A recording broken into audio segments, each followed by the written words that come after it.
شروع اللہ کا نام لے کر جو بڑا مہربان نہایت رحم والا ہے۔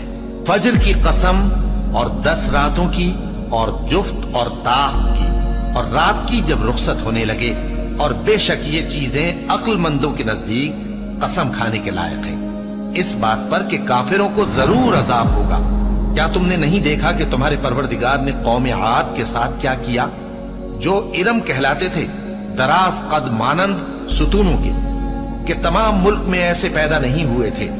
اور سمود کے ساتھ کیا کیا، جو وادی قرا میں چٹانیں تراشتے تھے؟